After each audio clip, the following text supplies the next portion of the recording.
Ah, we never get sick of this view. One of the most iconic views in all of Walt Disney World. But as cool as it is to look at it from the outside, I can't help but wonder if the view might not be better from inside. Inside the Cinderella Castle, there is a restaurant called Cinderella's Royal Table. And oh yes, my friends, we have secured that reservation.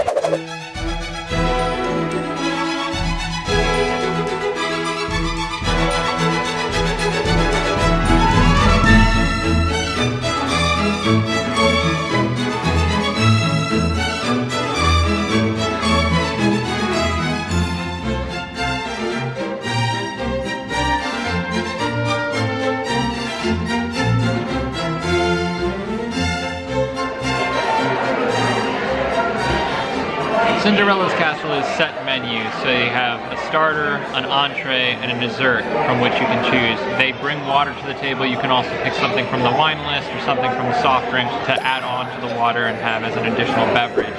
But you pay in advance, you get here, you make your selection of the available items, which is minimalized because of COVID and also because of it's just a set menu dinner. And then they bring you your food. So you got soup as your starter, and it's creamy butternut squash. It's good. Is it good? Yeah. It's really good. Best butternut squash you've ever had? It's really creamy. I mean, it's probably one of the better butternut squash soups I've had, honestly. And you got the charcuterie appetizer. I did. How do you pronounce it? Charcuterie? Charcuterie? Are you finished? Charcuterie?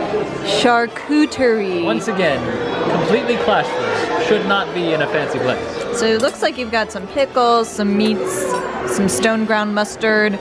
I have no idea what that is. I needed the knife for the mustard. I'm not going to use the pickles, so you can have all of it. I will try the pickles. Okay. We did a very similar board of stuff at Galaxy's Edge not that long ago. This, I think, is classier. Like, I can taste the class on it. So, I definitely think that this is good.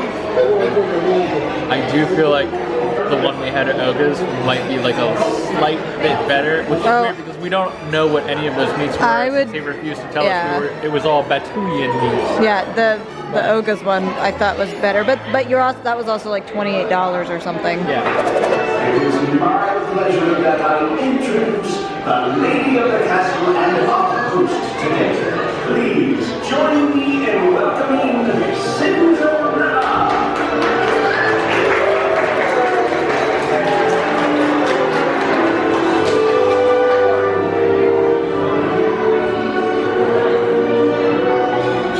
Our main courses have arrived. What did you get? The duck? Duck two ways, and I have no idea which ways they are. One of two ways. So this is obviously some sort of like grilled duck maybe, and it looks like it was cooked quite like good, like not too, it's definitely not going to be dry. There's some sort of gel here. I can't remember. It was on the menu. Assorted veggies. And then this is probably some sort of like crispy duck thing.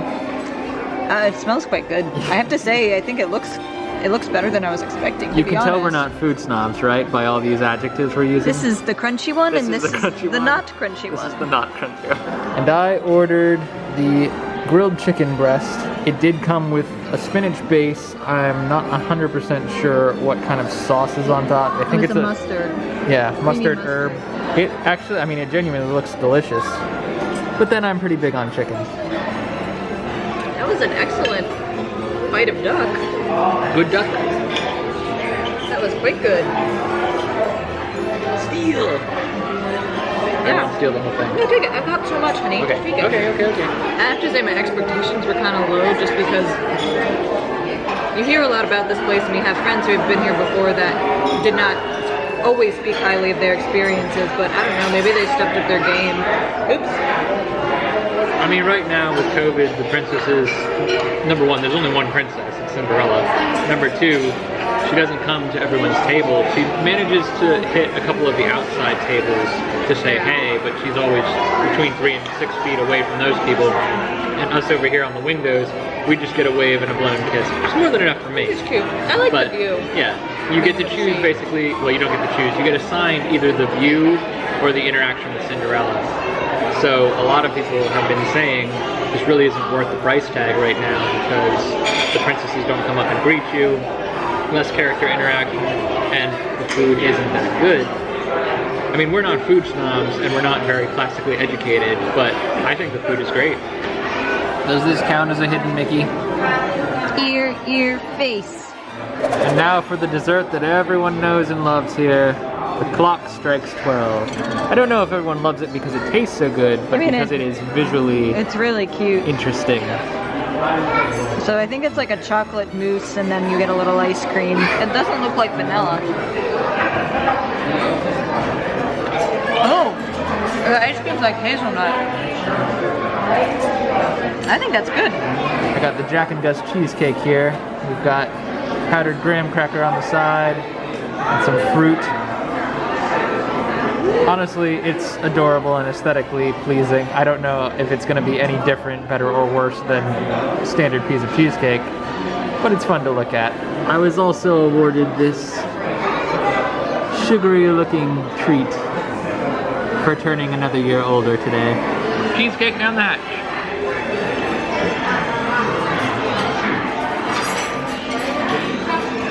I think when combined with the fruit and the graham crackers, it actually does taste a little bit better than the standard cheesecake.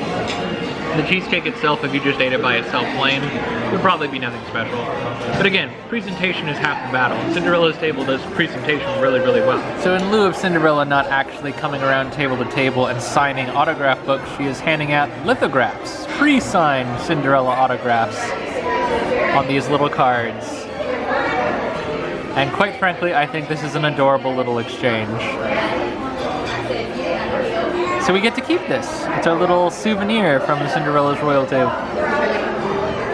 Well, somebody gets to keep it. Overall, I'd say the experience was above my expectations, both in terms of food and in terms of aesthetic. I've seen lots and lots of vlogs of Cinderella's table. I've heard lots and lots of mixed reviews. It is kind of pricey, especially since you don't get to see all of the princesses during COVID as you would normally be able to do during non-COVID times. But I think the food alone, at least the food that we had today, what we had, was probably well worth the price tag. It was about $70 per person, which does include gratuity. We asked our server if we needed to tip him separately and he said no, it's already included. So that was very nice. We barely had to think about anything. We just walk in, picked 1 or 3 things for each of our courses, and then enjoyed. And it was nice of Cinderella to stop by. It's definitely a little bit of a time eater. We spent about 2 hours in there. Yeah, so you're not gonna get in and out of there fast, so it's a nice break, but don't grab a last minute reservation thinking, oh cool, I'll hop in and then hop right back out and jump on Mine Train. That would be a bad way to spend your day. But if you're really interested in seeing the view from inside the castle, looking around and seeing the Cinderella-esque layout of the rooms, seeing Cinderella herself a little bit more up close and personal than you would get a chance to see her in the cavalcades, I would say all of that makes this a valuable experience for you.